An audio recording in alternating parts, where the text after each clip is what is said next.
the Hard Truth of Tony Shaffer, powered by 6 Hour. Never settle. I had a choice of what I carried in combat. I always carried the best. The best is 6 Hour. By the way, very quickly, I did have out of the vault my carry model Legion 320 45 caliber. I do carry this. This is one of my favorite carry weapons. Got the little light on it so I can see in the dark.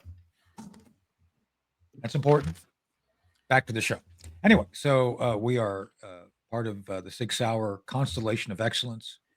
And we are on the America Out Loud Talk Radio Network and on their podcast network. Check them out and check us out. We are also Project Sentinel, projectsentinel.com. On X, we're Project PRJ_Sentinel. Check us out. And hear the past shows on the hardtruthwithtony.com. There you go. And I can't forget, I guess I have to remember, we are also sponsored by Swiss America. Call to get a free copy of their book, newsletter, Secret War on Cash, 800-289-2646, and tell them that we sent you. Without further ado, one of my favorite people in the recent election cycle, I met him on X, and X is, Mark Mitchell. Mark, we're the media now, according to Elon. Did you know that? Yeah, absolutely. I said that election night. What a difference in 4 years. And wait, let me make you make me a little bit more your favorite. I'm actually a 6 Hour owner as well. Oh, there you go. Great company, yeah. But anyways, I said it election night because what a difference. 4 years ago, everybody was watching Fox News. Everybody had that punch in the gut when Brett Baer called Arizona too early and the fix was in. And 4 years later, nobody cared. Nobody cared at all what was going on in the mainstream media. I was on a dozen different streams election night. Nobody was watching them. Heck, I think it took days for the mainstream media outlets to call some of the states. So that's it. And now they lied to people the entire time to try and shill for Democrats and get them over the hump. And they're on the ropes now. Yeah. So Mark is the senior pollster for Rasmussen, which is a poll to go to. I noticed without knowing you, for the audience, I reached out after the election, saw one of your videos that you do regarding the Rasmussen report. And it's like, you factually showed how you guys were ahead of the curve, which is great. And I want to talk about that because the night of the election, to your point, I've watched a lot of the summary coverage. I didn't want to sit through and watch, 8 hours of the blathering. But I did watch the summaries, and like ABC didn't call it like 5 a.m., I think, and CBS. I mean, it was over by midnight as far as I'm concerned, right, Mark? I mean, this wasn't that difficult. Yeah, well, there was about a half hour where it was really difficult. And it could have gone the other way, in my opinion. Yeah. Two things happened in 2020. There was the ever-increasing Democrat election turnout game, and then there was also the mail-in ballot fiasco. We did not have the mail-in ballot fiasco this time, but the Democrats did have their ever-increasing game. So Trump moved the country 7 points to the right, but miraculously in a couple of blue cities in the battlegrounds, it was still closer than it should have been. And I thought for sure, when Shapiro came up and talked, that was it. That was the signal. They're going to stop counting in the Rust Belt. Kamala Harris didn't get North Carolina like I think they planned somehow. Yeah. And the problem for them is they had to sweep all three Rust Belt states. And I was watching this play out, and I looked at it, and I said, I don't think they have the votes. And I went on the PBD podcast, and I think it was 12:30, 1 o'clock. The votes started coming back in, and that's it. The numbers just were not there for them. It came really close. And after that, it was, wow, he swept the battlegrounds, just like we were saying. In fact, just like a lot of people on Twitter were saying, if you didn't consume the mainstream media, you knew what the likely outcome was. It's just a miracle that it happened. Yeah. Well, I think it's interesting because, again, I'm a layman. I'm just a guy that, I'm not uninformed. I have informed opinions, but I do essentially, a couple different shows. You've been on What We Do. And I recognized going into the election that I felt that from what I was seeing here in North Carolina, the sentiment was not for Harris. I kept hearing all this over at the Bulwark. Oh my God. I was like the Bulwark. Oh no, she's got this amazing ground game. It's like I was canvassing. I was out canvassing with the Trump folks. I was one of the Trump force. So I know for a fact Trump had a strong ground game here because I was part of it. and people were out doing things. Here in my part of the state, nobody was here from Harris. Nobody, zero. And so I'm Yeah. sitting here listening to them crow about, oh no, she's got this fabulous ground game and it's going to overwhelm Trump. And I wasn't seeing it. And I'm an intelligence guy, so we look for indicators. Mark, there was never any indicators that at least this state was going to go her direction. Yet everything I heard in the media, to include the polls, were we don't understand. We're not smart enough. Their game plan is more sophisticated than we understand. So they were lying to us, right? Yes and no. There's definitely asymmetry of operations. Yeah. And this is the quandary of modern politics, in that it used to be predictive in polling. If you ask people, well, how enthusiastic are you for your candidate, or are you likely to vote? One party would say, oh yeah, I'm super excited, and they would turn out more. Yeah. But starting in 2018, that kind of was not the case. That's pre-COVID, but there was a massive 3 sigma miss in turnout in 2018, just Democrats climbing out of every orifice. And what's weird is that all indicators are broken, because again, Biden won 2020 with the most votes in history, the least counties in history, the least bellwethers in history, on and on. And there was still some of that. So yeah, there was the polling was a lot against Kamala Harris, but every single one of the issues, she was getting crushed resoundingly. All of the components of the MAGA platform are super popular. And it was reasonable to expect, looking, like you said, at all the indicators, that Trump would do better. Yeah. The problem is that they don't need the signs in Atlanta, Philadelphia, Pittsburgh, Detroit, Milwaukee, and Madison. It doesn't matter. That's the problem, because he had New Jersey shift. What did it shift? 10 points to the right. New York, 11 points to the right. Pennsylvania, less than 3. Yeah. So there was a turnout game somewhere, and it was in places that nobody saw it. And it's they're probably busing people from Chicago to Milwaukee. They're probably dropping off suitcases in the middle of the night, like we see on video. I know. I know. So that's the problem.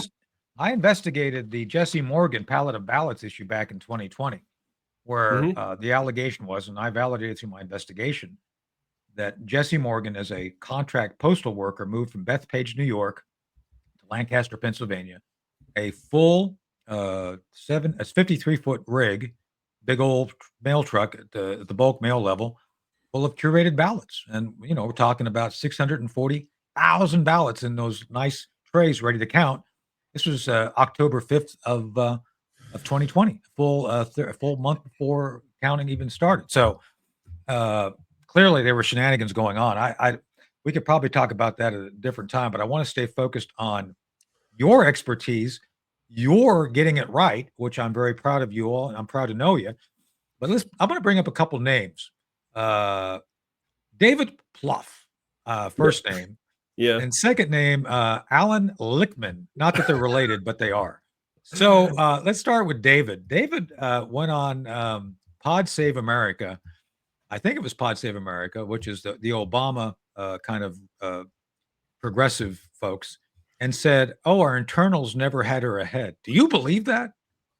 Yeah, 100%, because that's what my polling showed, of course. So what everybody needs to take a step back and acknowledge that there are two different games in polling. What we do is very different than what a lot of people do. What a lot of people do is election horse race matches in order to try and be accurate. And that's their single-minded goal. They will dump a poll a day before election day and exactly get it right and pat themselves on the back and disappear for 4 years and come back and do it again. There are people that definitely do that. But my question is, where were those people in July, August, September, and October when we were fighting an info war because there was a peak psychological operation being played out on Americans? And Rasmussen Reports was alone on that one. And not only were the only ones that consistently put out the message that Donald Trump was winning, we backed it up with all this other issue and policy polling to support our argument. And we were totally alone. That's not to say there wasn't an errant poll here and there that showed Donald Trump maybe tied her up a point in the national popular vote. But we were there week after week saying, Trump's ahead. Trump's ahead. He's probably going to sweep the swing states. He's going to win all the battleground states. And sure enough, every single leak from every single internal pollster agreed with us the entire time. And now after Election Day, a few people are introspectively coming out and saying that.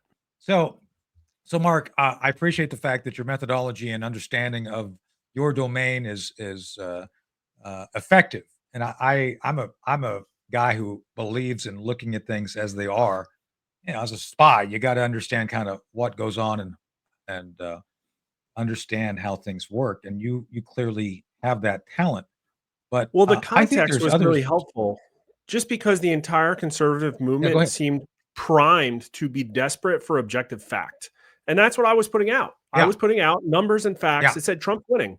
And people on YouTube, people on Twitter were eating it up and they were shoving it in the face of people like Alan Lichtman. And listen, the keys may have been accurate, who knows, but everybody could tell this guy's a clown. His own followers were saying, no, you're wrong about your own system. And he obviously doesn't take being questioned like that really well. yeah. But to be honest, I fought an info war and I wasn't fighting for a candidate. I was just fighting because I could tell the mainstream The media truth. was lying for Yeah, Democrats. Yeah. yeah. Well, that's my issue. I don't hide who I support. You know, I'm a Trump guy, and I was on the 2020 campaign, but I still like to believe I live in the real world, and I'm going to look at things realistically. And in the case of Lichtman, his 13 keys, I don't think the keys are necessarily wrong. I think his amount of confirmation bias and basically his aspirational thinking is what did him in. Because if you just look at what he was measuring, if you measure it accurately, I think it says Trump is going to win. I really do say, you know, and yet Yeah. to your point though, this guy was arrogantly stupid. Can I ask you a question? And sometimes I think people are so stupid they don't know they're stupid. Do you think he's in that category? He's certainly deluded. Listen, here's the scary part about him. He's a accomplished professor that has probably taught hundreds of Americans over Oh, I the know. years. And the very key thing, like who founded the first university? It was Plato, and it was all about critical reasoning. And Right. so if he's the best and brightest that our colleges have to produce right now, he's failed at his number one task, which is teaching critical reasoning. Maybe it's the biggest troll in the world. Maybe he's trying to teach people by lying about his own system to try and have people call him out on it. Now, maybe. Well, That's so all I got. I have a dear friend, Dr. Jim Walker, who was a professor. He was one of my professors at Wright State University back in '86, and so by some miracle, I got into the Political Science Honor Society. I had good grades for like one quarter, and it's like, oh, that's good. Anyway, I got in, and we were at a dinner, and Jim looked over at me, says, "Tony, you have to remember something. Once you get your PhD, once you become a doctor, your IQ begins to drop." Mm. And I looked at him like he was trolling me. He was completely serious. Like, no, no. People, once they get that PhD, they think they've learned everything there is, and they become lazy. And so I think, by Jim's definition, Lickman's lazy. He's just gotten so used to not being challenged. He's lazy. What other reason to converse with human beings than to exchange information and achieve a higher understanding of the world? Yeah. Like, why else would you talk to humans? And yet it seems like there's an entire class of people who would prefer to communicate in order to validate their own personal feelings and confidence. Like that's where we're at. That's why there's a Right. mental health crisis and people are moving off into echo chambers. They just don't want to be wrong. They Yeah. can't. It's like, facts don't care about your feelings. Right. That's what is so glorious about the momentum like we have now. And I say I mean reality enjoying Americans Yeah. who hate insanity and things that are objectively bad for everybody in this country. It's returning to normal. So, are you taking any credit for driving people off to go to Blue Sky? No, I don't block trolls. I engage in them. I haven't had to mute or block anybody once. That's And good. I was just talking about this last night with John Fawcett. The thing is that every single troll that comes to my Twitter feed, it's always a logical fallacy. And so if you come and talk to me, I'll answer your question about polling or prove you wrong, or maybe even learn something. Yeah. But it's like, okay, well, you just used the tu quoque fallacy, or you just called, ad hominem. That's all they got. And it's Yeah. really sad. And that, it's again, it comes back to needing to be the maybe weak-willed or needing to maintain the moral high ground, and they're scattered and lost right now because they no longer have the majority. Yeah. So I want to talk about that in a second regarding the moral high ground, but let's continue down this rabbit hole of polling. And you don't get that question too much about polling and $1 bills and girls on polls, do you? No, that was me. I did that to you the other day. Just kidding. It's a joke. yeah, no, it's a But first. anyway, on the topic of this, so being reasonable, being fact-based makes you an extremist according to the left, according to their standard. Anybody who doesn't essentially bend a knee to what they believe should be. It's aspirational. And I think it's dangerous because that delusion, I think, results in people believing things. I think that's why you've seen this huge ratings drop of MSNBC, CNN, a bunch of other of the left wing folks, because I don't know if it was a good policy or not, but they were lying to their audience. They know reasonable people knew what you knew. They knew that the numbers, especially the Harris campaign, they knew the numbers were bad. And yet they were getting people to donate huge sums of money. I mean, Mark, 1.2 to 1.5 billion dollars. Yeah. That's a lot of money. I mean, that's a lot of money. And so somehow we're all just supposed to accept being called unreasonable if we think we're right. And I think you've been taking some victory laps. And again, that's where I met you. I saw your video. What are we to make of what they're doing to themselves? Should we be concerned about what they're doing to themselves, or we should just let it kind of fall back and collapse on itself? And that's going to lead me to my next question here in a second. Yeah, that's deep. There's so many aspects of that. I will say, first off, one of the things that made us successful this time, they try to discredit us. That's their way of undermining the message that we have to put out. But I was not putting out election predictions. I was putting out data, and our solution to it was just to put out more data than we ever have before, and that helped us. And I'm the first person to say, like, don't believe me. Look at my numbers and think for yourself. And that's dangerous. And that's why everybody on Twitter, and I'm not taking full credit for this, but I'm saying if you looked on Twitter, the vast majority of people said, oh, he's probably going to get 312. And that's like what happened. And they were parsing information from all over the place. And then you have these echo chambers that were really like tied in. MSNBC was driving people literally insane. I have polling that showed that it was all about threat to democracy and abortion to them. And the lies, I think, really upset people, and everybody's scattered, the actual left themselves. But the weird thing is that, listen, most of the Democrats don't even support the things that are part of the left, like the trans stuff, the border invasion. For some reason, the royal they, I don't know who that is. I don't know why it keeps driving that. And that's the question mark. So those people have just burned a lot of their credibility and their assets to try and get a Kamala Harris win, which I quite frankly thought was never possible. The fact she did as well as she did is probably quite surprising, because I agree that Biden was on track to lose in a 400 electoral college vote landslide. So what are they going to do? I guess they're going to sit back for a month and a half and have full accountability in DC. There are people that if full accountability comes, they will be in jail cells. Regarding echo chambers, one of them I found most troubling is Bulwark. I said Bulwark. I watched the Bill Kristol and A.B. Stoddard. They were saying that you all were extreme conservatives flooding the market, trying to upset real clear politics with unreasoned and extreme. No, I'm serious. You got to go over there and check them out. I've been watching him. Like I don't. By the way, I watch, but I don't check anything because I don't want to help their algorithm. But God, they were insane. So I've gone back and rewatched some of this stuff. Mark, they were saying that your poll, and I think they mentioned you guys by name. Oh, they're all just faking this to run the numbers up. There's a psyop. The numbers aren't real. So, I mean, it's like, I don't know how anybody still goes to them for information, because it was all aspirational. It was not fact-based. and you and a couple other folks were just simply trying to put factual information out there, right? I mean, it was just facts are facts. Yeah, Numbers are numbers. That's the fact. There are no right-wing pollsters. Yeah. Who's going to pay for that? Yeah. There's no money in it. Yeah. Now, I would never do it because I want to put out accurate. That's just what we are. We'll put out accurate information. But there is no money in being a right-wing pollster, which is kind of sad for the Real Clear Politics people.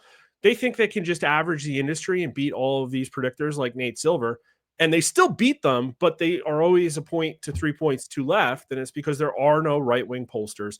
Yeah. And it's not like it's a new thing this cycle. The same thing played out the last 2 cycles. So that is propaganda level lying from these people. I actually didn't know that exists. I follow Bill Kristol and I troll on him all the time because I think he's hilarious. Good on you, bud. Good on. I've been in line in New York behind him in the Excella line, and he's like a little midget. He and Fauci should open like their own tree and make brownies and stuff. Just saying. Oh man, I wonder how can you lie to people this much and not be confronted in public? It just doesn't make any sense. Yeah, I don't know. Maybe they finally destroyed their credibility this time. I don't. The left doesn't like them. The right doesn't like them. What are you doing? Well, that's what I found fascinating is that these are all the neocons. It's like, who exactly are you representing here? But they were all about Kamala. Oh, she's doing so well.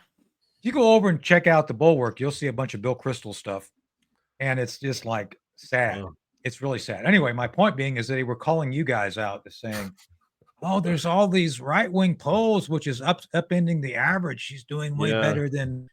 So that's one of the things I wanted to cover, obviously. But let's talk. We leaned Harris. Our state polling on average leaned Harris. We were 0.7% too favorable to Harris in all of the swing states. Well, and we were the right bookend. We were the rightmost pollster. So we still had a pro-Democrat bias. So figure that one out. So, that's the next thing I want to hit is the current polls. Last time we spoke, Marcus, a few days ago, they still people were happy with Trump's choices. Now I'm going to hit there's a reason I'm going down this path, but so people right now have been happy with that, right? According to your polls?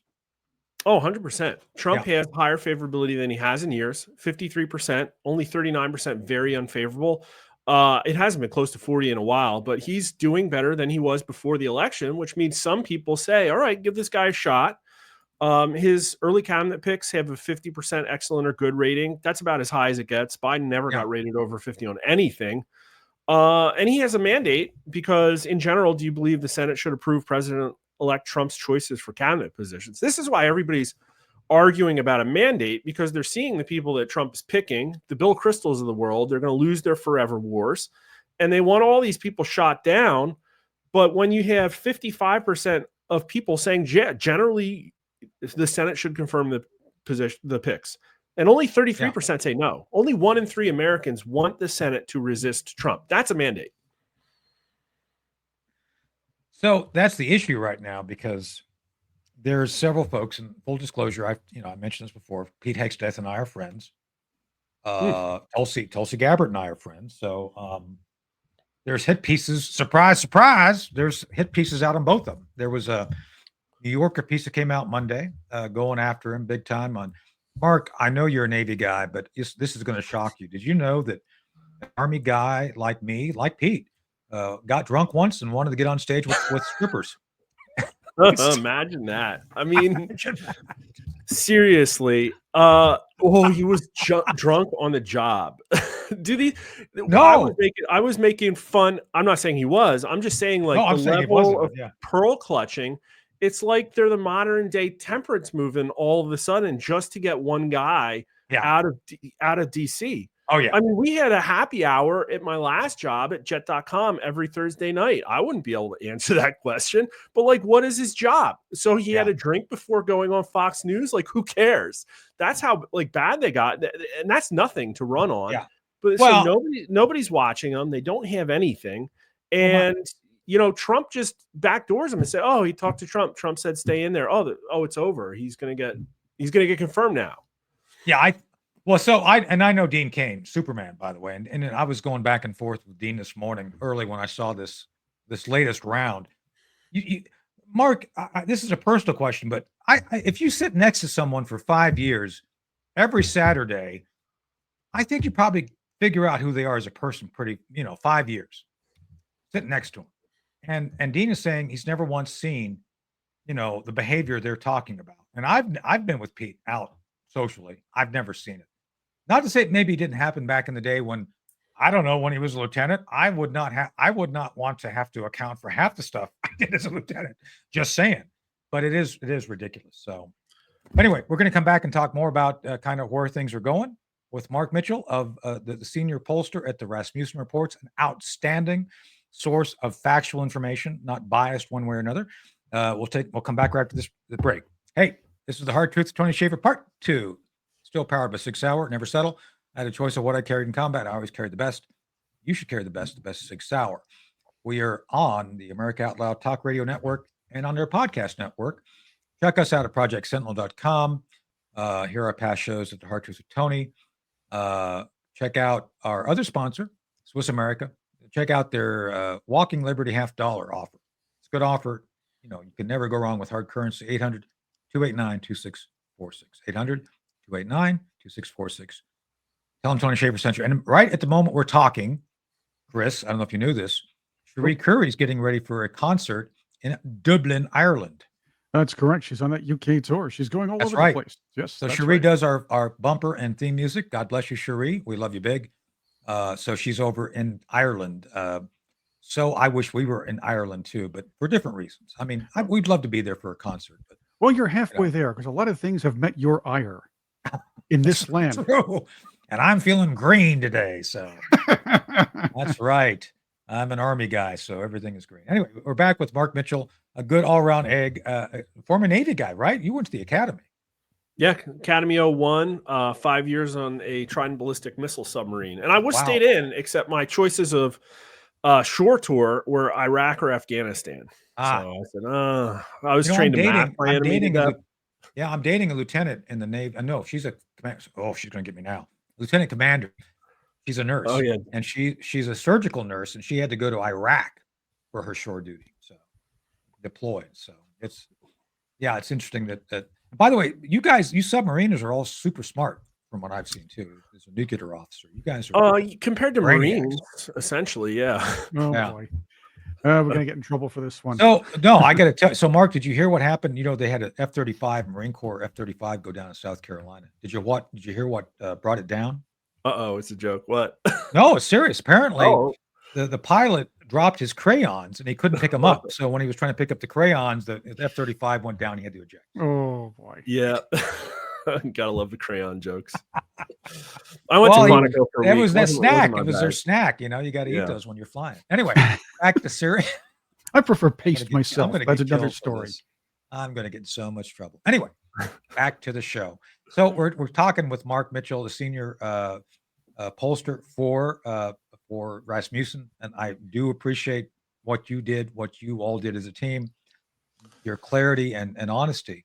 So let's talk about that. I was talking about kind of what's going on right now. Trump's polling is great. People appreciate what he's doing. But man, it seems like even though I think most people are on board, the left, whoever they are, the collective left, the extreme left, they're not digging what's going on. As a matter of fact, at the time we're talking, there's a hit piece out on my friend Pete Hegseth. They did a thing on him on the New Yorker. Tulsi Gabbard just had a thing come out on her being a cult member, which like, really? I've known Tulsi. By the way, I've known Tulsi during some of the time they're talking about this, and she was a member of Congress. Like, I'm pretty sure she wasn't in a cult, unless you consider Congress a cult, which maybe. Okay. But what do you make of this desperation at this point regarding the left and what they're trying to do to these folks who basically, people are happy with Trump's choices. Yeah, this is like the final throes of a crack addict before they hit rock bottom, in my opinion. It's like, it's not going to be effective. They know it's not going to be effective, and yet they can't be introspective enough. And I don't know if it's because they're not getting their CIA talking points yet, or the fact that there's no new head on the snake. I really don't know why. But very few of them have come out and said, we're on the wrong side of history here, or maybe we shouldn't be lying to people here. And they're getting a lot of attention. Like, there is a carrot here, not a stick. like Cenk Uygur, super leftist guy, but he said a couple of honest things about an election. Now he's making a ton of money building engagement on Twitter. So they can clean themselves up, but I don't know where the left movement is going. But what I expect to see now is that they seem to, for a period of time, have lost their relevance.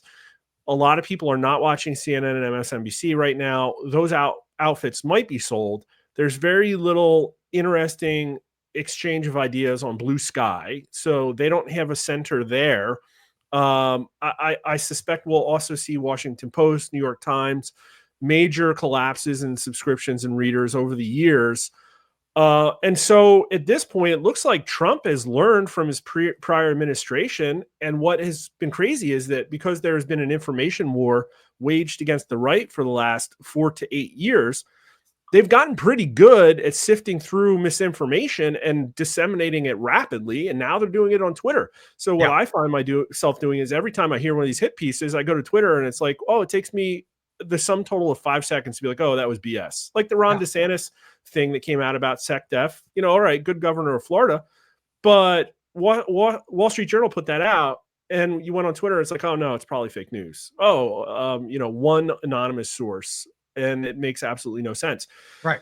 So they've lost their power, and that's wild. I don't know whether it'll change, but what I'm looking for in the polling is that I think the left overreached and they pushed the Overton window too far left.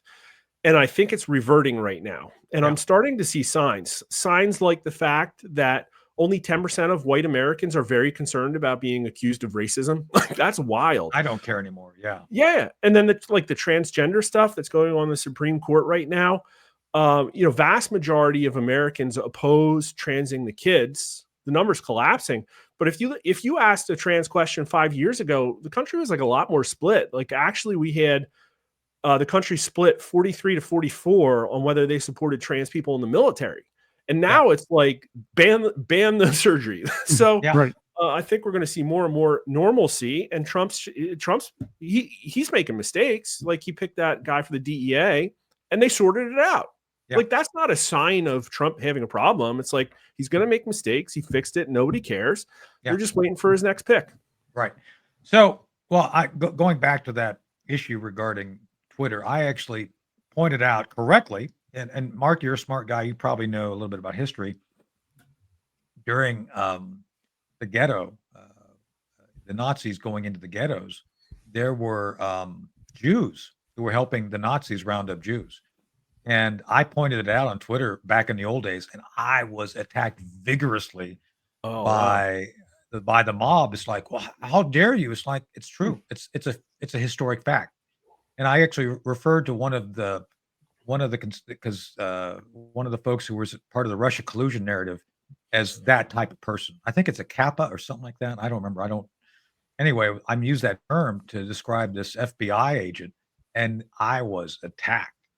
And people were offended, but it's true. And I just get tired of people trying to pretend that the history does not exist and bad people existed in history. And if you call them out and say who they were, people get upset. So I'd like to believe there's more sane people coming right now in all of this. And to that point, though, and by the way, I don't know if you knew this, Mark, I've been on Young Turks with Oh, no, I didn't. Yeah. Back when I was a surrogate for the Trump campaign, we had an interview where I went on to defend Trump's foreign policy because Trump's foreign policy was demilitarized. Like, no, I think, and I actually tried to point out to him, it's like, we agree with you. We don't want to go to war. We think wars are expensive. And he says, well, Trump's just saying that because, there's pressure on him. It's like, no, there's no pressure. I'm the guy writing the policy. And it's like, Trump agrees with me. So why is it that, Mark, that people like, he should be the guy helping him go through the Renaissance? Do you think he's going to do that? No, he's going to be attacked and vilified as joining the right. Yeah. No aid and quarter to the enemy. That's what's going to happen. They're literally, every asset they have, they're burning in order to maintain this ideological center that is going to fall apart. Yeah. It's literally the oppression Olympics. It's all about victimhood and moral authority. And there's no outside shocks to the system that they will allow. Like that already happened with Anna Kasparian, right? Yeah. And gonna so bring her up, every yeah. single person that breaks ranks with the left becomes part of the right. But the thing is that the new right is a populist, classical liberal. You Yeah. know what I mean? Like That's the that's what's movement.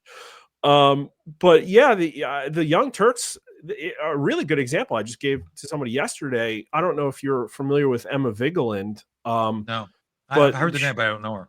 she's on the Young Turks as well, and they're both on Pierce Morgan in the last week. And it's like Cenk, he came on, he ripped Alan Lichtman a new one, and I he saw that. said a That lot was of great. smart takes. And it's like, you know what?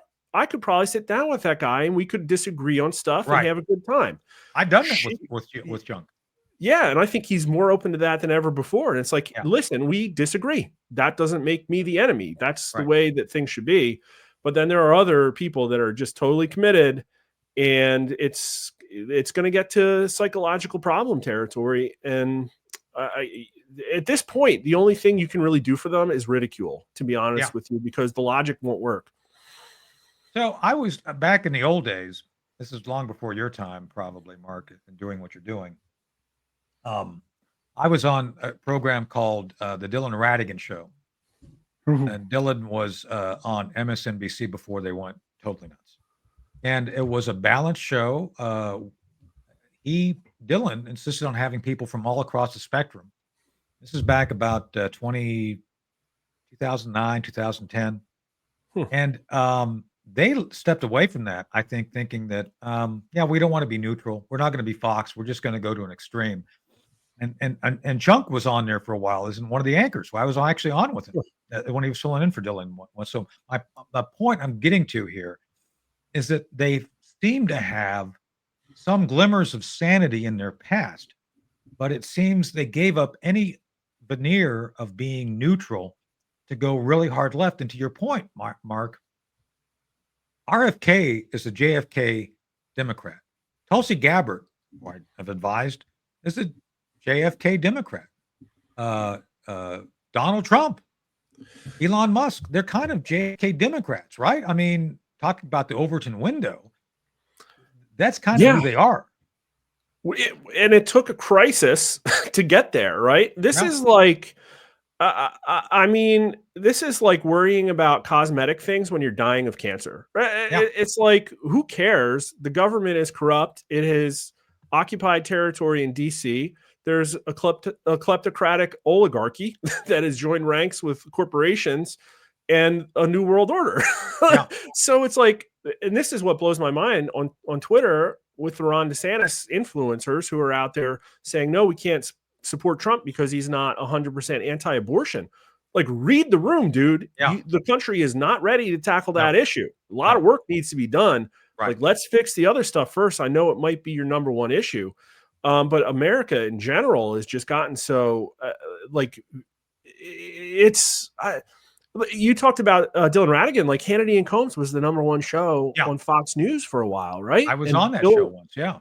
Yeah, and Bill O'Reilly, it wasn't like Bill. I'm a Republican operative. It was like the no spin zone. So no, Bill and I used to get onto it on the air, by the way. Just there's some shows out there where we're getting into it. Just saying. So I'm with you. Yeah. Well, it was about objective takes and not about ideological purity. And that's how we've gotten here. And there's a bunch of reasons why, but it's obviously bad. And it's now reverting very, very, very rapidly. And the ideological purity people are the ones that have lost. It's kind of weird. And now who knows where it goes. Yeah. Chris, how about you? Do you have any questions you want to bring? Well, that pendulum swings back and forth a little bit as well. The ideological purity thing was pretty popular during certain times, on and off, from the 90s onward. And nowadays, you're right. People get sick and tired of that, and they like the more balanced format. Yeah. Still, every time that happens, anybody that's tried a more balanced format has failed and wound up going one way or the other, or maybe going to heck. CNN, they tried the balance thing a long time ago. They became the Clinton News, right? They became the Clinton News Network, and now they're the lefty news network. MSNBC was they try to be balanced, like back in the Dylan Radigan days. You're right. I remember that show back in the day. Dylan and I are still friends. Right. It was great. Yeah, they brought people from both sides on. I used to book people on MSNBC back in the day. So but there's they probably found some aspect money of this that it's like the extension of the fact that we lived in times of so much plenty, and there was so much individualism and on demand. Like that's the problem, Yeah. right? It's like, well, they're going to cater to my personal whim, my personal ideology. I guess that is a good strategy because MSNBC's ratings flourished way better than CNN's over the last 4 years. And MSNBC is objectively, by every measure, ideologically pure than CNN. But I mean, I guess that kind of ended as well. But I don't see people on Twitter like going around seeking intellectual validation. You know what I mean? It's like it is really a dialogue in a way that TV, which is dying, can no longer offer. Right? That's where I kind of see it. Well, back in the day, it was Twitter was supposed to be the town square, the virtual town square for everybody. Then it became a censorship capital and a way to push left-wing ideals before and during the Trump presidency, and of course during the Biden presidency. That was all exposed. It's a public forum again. It's actually been, as you probably noted several times, the X actually has a larger ideological tent throughout than all these other platforms. And that's what, and studies have shown that, especially very recent ones. Yeah. Well, it's hard to measure, right? It is the town square, but the town square is full of people with pitchforks and torches right now. Like that's the problem, right. And of course, soapboxes. Yeah. Right. Well, but to that point, I think it's interesting that despite the loss of ratings, they still have not okay, let me ask you this, Mark. Mika and Joe. I mean, do they look like Beavis and Butthead or what? No, I digress. I oh, ouch. That's good. Which one? Oh, no. Yeah, I got in trouble yesterday for saying Caitlin Collins looks like Dylan Mulvaney, so I'm not going there. I don't think Dylan would be very happy with that. You know, he looks like that Farquaad character from Shrek. George Farquaad. Well, think about this. Even Morning Joe used to be, or Joe Scarborough used to be balanced as well, or at least try to bring people from both sides. Here's a funny thing, and this is I've been in radio for a long time, and a lot of stations. There was I'll say ESPN. Okay, I'm not saying anything bad about them right now as far as ideology. At the point, there was a point where ESPN radio was not interested in just getting ratings. They were interested in instituting a brand and working with a whole conglomerate to get the to make sure that sponsors go with the entire brand and not just the radio station. So when they brought in personalities, it was about what was dictated by ESPN's network for the day.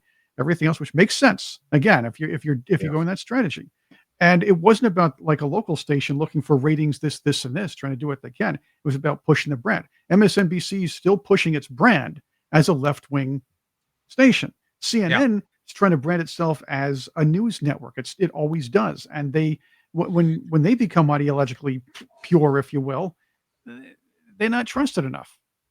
Yeah. But we know what we're getting from MSNBC. Yeah. So what's your point? Well, basically, what I'm saying is if you run a water fountain, you know you're getting water out of it. Yeah.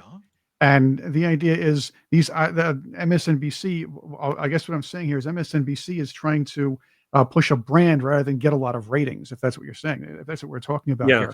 And that's what I'm saying. They're looking to bring people of their own ideology in to look and be that focus rather than try to expand, because that market that just never worked for them, and it doesn't work for anybody. I thought you were going to say that they were the Jonestown of networks and everybody. Oh, I know. I was waiting for a blue sky for that one, but yes. Blue sky's like the furry convention. MSNBC is definitely. That's a better one. Don't say that, Mark. My son's going to one of those this weekend. He's going to be upset. A furry convention? Seriously? Well, nice. I've been trying to get him out of it. I swear to God, but no, he's off to Chicago to a furry convention. It's like, I don't know what he's like over 18 now. It's like, this is the problem with Reddit, which I think is probably an on-ramp, and I also think is probably engaged, at least in some manner, with the intel agencies in the US, because it never seems to get named as one of the big tech censorship people. But it's where a lot of the ideological stuff gets pushed. They use operational leverage to use the moderating framework, and they take the core ideology that's built on the main political subreddits and then disseminate it to all the other subreddits. A major tool that needs to be dismantled because it's driving people insane. That's one of the cores. It's like that's way more powerful, in my opinion, than Blue Sky is right now. Yeah. Because Blue Sky is just a bunch of sad nature pics and people crying on each other's shoulders. It's really kind of gross. I'm not going there, by the way. I'm not going to get in the count. I don't care. It's like, no, there's no point unless you want to argue with what's his name from that group again. So yeah, they'll all come back. Mark Hamill. Yeah, it's going to be one. like. By the way, Mark, Hamill. we were trolled by one of the singers of what was that? It was a bass player from that group, right? Well, what was that group? I don't know. They're all the same these days. It's like it's not Nickelback, but it's like Nickelback. So Yeah, I can't remember. Yeah. But they were like, he was like really upset because reasons. I've never figured out what exactly he was upset about. So. Yeah. No, but it is the world is crashing down. You were talking about MSNBC cultivating a certain brand. Yeah. And the point is whether it's done intentionally or not, it's happening in every corporation and every major corporate media newsroom, whether it's through like being part of the club and getting invited to the cocktail parties or getting nasty looks at the water cooler. It's happening in every company as well. And the problem is it's like, well, you can't just shift those cultures on a dime. Like somebody can't come in and snap their fingers in CNN or in Disney or in Walmart or whatever and just change the culture. And so that's the wreckage that we're going to have to deal with for the next 3 or 4 years. And what's crazy is counterculture has become culture. The conservative movement and MAGA has become like Rage Against the Machine. Yeah. And all these people that were literally working together, colluding, shilling to try and get the Democrat to win are people that want to be at the center of culture, and their club is just not there yet. So I don't know where it's going to go, but it's embarrassing. Well, one of the things before we go, Chris, I know you're going to get to the Tony stakes in a second, but let me say this. I used to be a regular on the cycle. I don't remember that, Mark, but that was the answer, the MSNBC answer to the 5. And it was Crystal Ball. What's his name? The one word guy. Oh my God, I was just thinking of his name. Stelter? Just kidding. No, not Datahead. No, Torre, and that lawyer guy, Ari Melba. Is he? You think SE Cup? Yeah. Yeah, and SE, and she was a conservative. Too long ago, right? Yeah. So I was on there as a regular, as a conservative voice. By the way, they always thought it was funny because I was anti-droning people and I'm conservative. It's like, dude, droning doesn't do anything for you. It's like, it's all like, gives you like the kill on the wall, but it doesn't really give you intel. So just saying, I'm an intel guy. I don't think killing people without getting intel is a good idea. Not that I'm a good guy. It's just, anyway. Yeah, not unless they really piss you off or is something. that they actually had pretty good ratings in the afternoon for the time frame, but still they cached it because they wanted to go for this larger mononucleosis,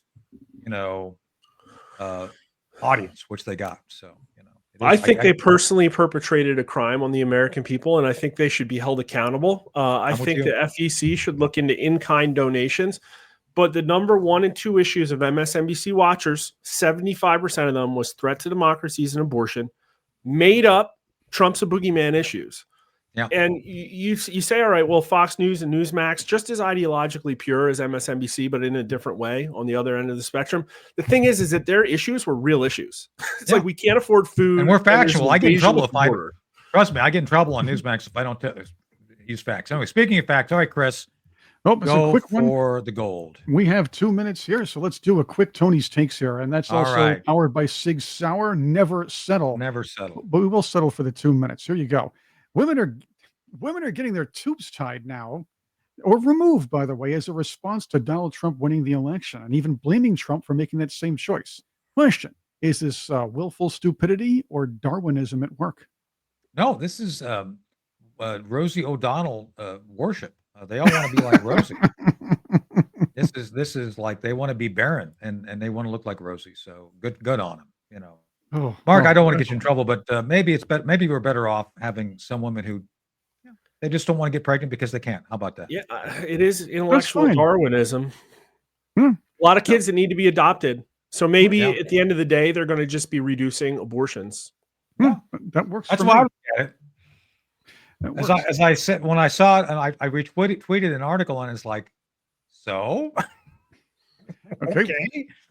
Another quick one. How Trump brings in Peter Navarro as a lead counsel. That's going to be pretty cool. Nice big middle finger to the establishment, is it? Well, if he actually brings in Peter Navarro along with Mike Flynn, that'd be, That would be I'd like to see nice. Mike back in some way. And Mike could be like he could be the Doge guy that goes in to close down different bureaucracies. Don't you think he'd show up like one of the mafiosos, A third Bob. big old black Yeah. SUV, like opening the door. Go ahead, get your stuff out of your desk. It's time to go. So that would be fun. I'm pretty sure they're going to get him in there. That's probably going to be like some Sunday in late December. That would They'll be nice. probably. And quick question right before the end of this, because we have an Army guy and a Navy guy. Who's going to win the big game, Army Navy game? They're both good this year. Probably Army. To I- be honest with you, probably well, Army. he's realistic. He's a poll guy, so he's got to tell the truth. And I think guess the numbers are, Army's favor right now. They're what, Yeah. 9 and 1, 10-1. 10 and 1. There you go. 10-1. Yeah, Yeah. Navy's still doing pretty well, but not that well. They are. All good. No, I might be at the game. I got to make a decision here before, like right when I get off. I'm being bugged about getting tickets or not getting tickets. So I'll give you. Yeah, my I'll answer be in a minute. watching it from the warmth of my own home. See, that's what I'm tempted. Is like, do I really want to be in the cold? I don't know. I mean, I'm getting old. I'm a senior citizen now. I'm 62. So next thing you know, I'm going to be eating oatmeal and tapioca like Uncle Joe, right, Chris? Not if you do those pull-ups like he keeps doing. So That's we're right. all in Well, I good do. shape, right? Yes. I do. All right. Well, Mark, thank you for being here. I enjoy our conversations. I just enjoy the fact that you know your stuff, and it's always a good thing to have someone who's experienced and successful. I was just telling Thanks so someone much. last night. I was telling someone last night the reason I'd like to believe that I've been successful. I always go to people who are winners. They know what they're doing. They've been successful. Don't go to all these theoreticians. Go to the people who've done it. You've done it, Mark, and thanks for being here today. It's been wonderful having you. Yeah, thanks for having me. Great conversation. It's awesome talking about numbers, but it's also fun. I'm just mentally listing all the people we made fun of, and it was a good time. We're going to get in trouble. Miller. Well, I think they deserve it. I think, it's like if you put yourself out there as a public figure, you're going to get some of the outrageous slings and arrows of fortune, So, Well, when I was a kid, bullying was a act of kindness we did to try and teach people that no, you should Toughen people conform up. to, That's right. to norms, right? That's right. Now, modern leftist bully is we hate you and you should die. Like Right. totally different things. Yeah. But be kind. Be kind. It says it in their Yeah, thing. right. Be kind to them. Be kind. Yeah. Yes, as you're living with your 10 cats. Not that there's anything wrong with that. Nothing Meow. wrong. Meow. All right, we got to go. Thanks, Mark. Mark Mitchell of Rasmussen, senior pollster. Thank you for being here today. Chris, as always, you're paid to be here, although we don't get paid for this. Yeah, so I guess not. Anyway, we have fun doing the show. Anyway, that's it for this week. Thank you all for being here. Tune in next week for another great episode of The Hard Truth. Until then, we'll see you then.